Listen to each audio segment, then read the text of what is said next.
Welcome to the first main video in the IPv4 subnetting series. Now, before we get stuck into all the fun binary and subnetting, let's go through the IPv4 address space. It'll be helpful to know what an IPv4 address looks like and how they're normally treated and all that good stuff. If you feel like you already know this, feel free to jump ahead to one of the videos in this playlist or series that is going to be a bit more relevant to you. But hang around, you never know, you might learn something new. So, an IPv4 address is a logical address used by a computer that is 32 binary bits in length. Those 32 binary bits are going to be written in dotted decimal notation, mainly because we human beings don't do too well with binary. That dotted decimal notation will be breaking the IPv4 address down into what we call 4 octets, which is just a group of 8 binary bits. Please note, we call it an octet in networking, not a byte. Bytes are for data, octets are for addresses. Now, the decimal values that will be used in those 4 octets will be ranging between 0 and 255. Later on, when we go through the binary, you'll be able to get a better feel for what those numbers usually indicate. But in total, the IPv4 address space offers us 4.29 billion IPv4 addresses. I'm rounding off there. And an address can look something like this, 192.168.0.1. Now, the entire IPv4 address space was broken down a couple years ago, well actually many years ago now, into 5 classes. The first one is Class A. Class A begins at 1.0.0.0 and goes all the way up to the end of 126.255.255.255. Class B is the next one, and that goes from 128.0.0.0 up to the end of 191.255.255.255. I know I skipped the 127 network. I'll explain why later when we get to the reserved addresses. Class C is our next big class and goes from 192.0.0.0 all the way up to the end of 223.255.255.255. Class D, which I'm going to just indicate in red, goes from 224.0.0.0 up to 239.255.255.255. Class E goes from 240.0.0.0 up to 255.255.255.255. Also, I'm indicating in red because both of those last 2 classes are reserved. Class D was reserved for multicast communications, a very special kind of communication which we might cover in a separate video. And then Class E was reserved for research and development, so that when somebody wants to test a new protocol on the internet, it won't break the internet. Now, a clever trick you've probably noticed by now is that if you pay attention to the first octet of every network, you'll be able to figure out, oh, it's a Class A, or a Class B, or a Class C, or a Class D, or even a Class E address. Just by remembering that Class A goes from 1 to 126, B from 128 to 191, C from 192 to 223, and so forth. Now, the reason why we created these classes is so that we can have subnet masks. Now, the purpose of a subnet mask is to break the network address up into 2 portions. The portion that represents the entire network and the portion that represents individual systems and hosts within the network. Class A has what we call a classful subnet mask of 255.0.0.0. You can think of classful subnet masks as defaults. And yes, you can change them, which is what we're going to be looking at in a later video. Class B is able to run around with a classful subnet mask of 255.255.0.0.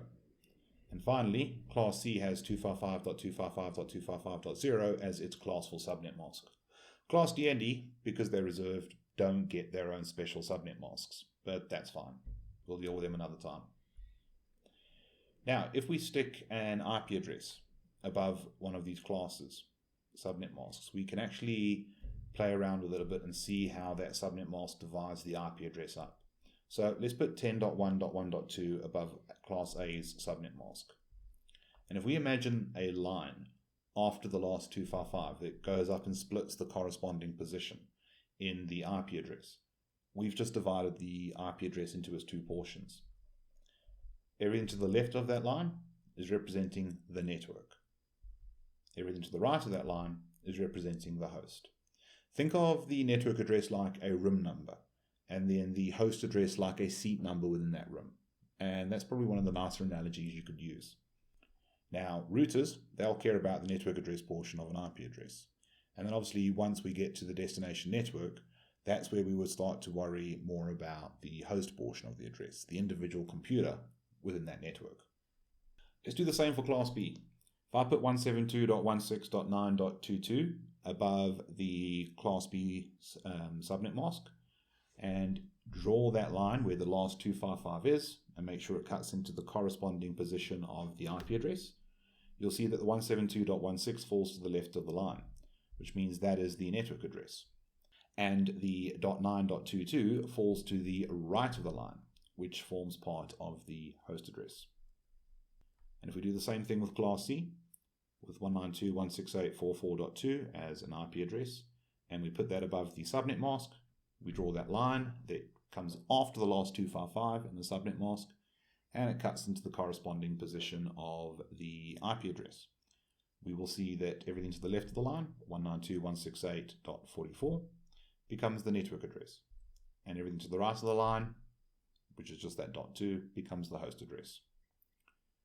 Now, you'll notice that the subnet mask cuts the network into either very few numbers to represent the network address or quite a few numbers to represent the host addresses.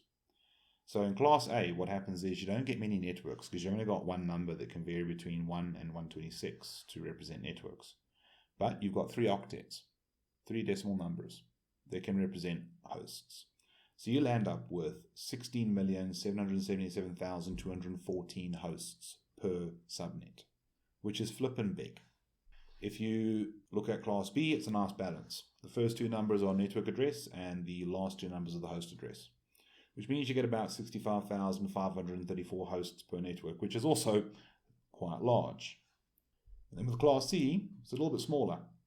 You get loads of networks, obviously, because you've got 3 numbers that can be varied to represent the network address, and you've only got 1 number left to represent the host address. You land up with 254 hosts per network, which is still pretty sizable for most home networks and even a lot of small businesses. Now, another important thing to know about IPv4 are addresses that are reserved, special, and private. So the first one that you want to be aware of is the 0.0.0 network with no subnet mask. That is normally kept aside for default routes. Now, on a normal computer like a laptop or a desktop or even a server, they actually do have a routing table, and there'll be a routing table entry that says 0.0.0.0 and points to an IP address probably within that IP subnet that computer is in. That is the very fancy way of saying it's the default gateway. And in fact, most computers will normally just ask you, hey, can you tell me what the default gateway is? But on routers, we will actually have a 0.0.0 destination network address in the routing table, and so that a router can have its own kind of default gateway. Then we have the 10 network, or 10.0.0.0 in Class A. That is kept aside for private usage, which means you can use it in your LANs. No need to get any permission from somebody to do it. No need to pay anybody or anything funny like that. You just start using it. Then you got the entire 127 network, which is reserved for loopback addresses. 127.0.0.0 all the way up to the very end, 127.255.255.255. Every IP address in that Class A network is there so you can ping yourself. It is literally there so you can communicate with your own machine without putting a packet on the network. This was done many years ago when operating systems did not come with the TCP/IP protocol suite pre-installed and pre-configured, and we had to do that ourselves. And back then you needed a way to check that your config was fine and there was no problems, and that's why they reserved that network so you could ping yourself. So if you didn't get a result from a 127.0.0.1 ping, that meant that there was something wrong with your TCP/IP services and you had to reconfigure them. Nowadays, TCP/IP is built into every modern operating system that I'm aware of, and you'll always have a successful response from that. The downside is, though, you can't use that Class A network with 16 million odd host addresses in for anything other than talking to yourself. And I personally don't need that many IP addresses to talk to myself. I could probably deal with the 40 addresses to talk to the voices in my head. I'm joking. Then, the next network that you'll be interested in remembering is the 169.254.0.0 network. It's referred to as the APIPA, or Automatic Private IP Addressing Network. This is usually used as an alternative configuration in case DHCP fails and your computer needs an IP address to communicate. So if your computer is set to use DHCP and you don't get your IP address and all the other nice stuff from a DHCP server, your computer will randomly choose the host bits from the 169.254 network and run around with the 255.255.0.0 subnet mask so that it can have a limited local connectivity. Only downside is you can't put a 169.254 IP address on a router's interface because, well, it's randomly chosen by clients, and that will be a problem if a client chooses the same address you set on the router. So it's okay for local communications if DHCP fails you, but you're not going to get routed out of the LAN that you're in. Then the next one that you're going to be keen for is the 172.16 network through to 172.31. This is a couple private Class B networks. Similar to Class A, you can use these networks in your LAN without having to pay anybody or get permission or anything funny like that. But you are starting with a Class B network, but you get a few of them at least. Then the next network that you'll be interested in remembering will be the 192.168.0.0 through to 192.168.255.0 networks in Class C. You get 256, we do count the .0, networks for Class C. Same as Class A and B, you can use them in your LANs, no need to ask permission, no need to pay anybody, you just use them, which is great. Then obviously you've got Class D and Class E from previously mentioned that are reserved as well. Now the reason why I tell you these is because to remember public IPv4 addresses, which are going to be unique on the internet, it's kind of tricky to remember all the public IPv4 addresses that could be issued by an ISP or some other IP registrar to you.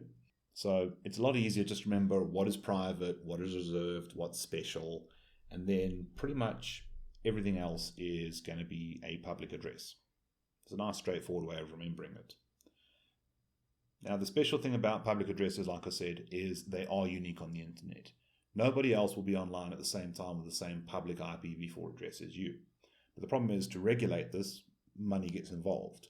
So at some point you are paying to use a public IPv4 address. If you've got an internet subscription, contract, whatever you call it, it's going to be part of what you're paying for. And trust me, IPv4 addresses are not cheap anymore.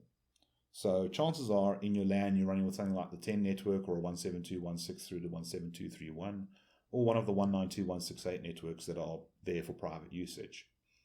And the way you get online with those addresses is through a process called network address translation, usually done by your router, maybe a server, but more than likely a router. But we'll go into depth on how that works in a later video at some point. Now, a nice example of a good-looking IPv4 address for public use would be 55.159.67.88 or anything similar to that. If you do a speed test or something like that, you'll probably actually see what your public IP address is on your router, depending on which speed test platform you use. But yeah, you can see what your own public IP address is if you're curious. But that is all for now. That should be a nice little overview of IPv4, and I will see you in the next video. Thanks for watching.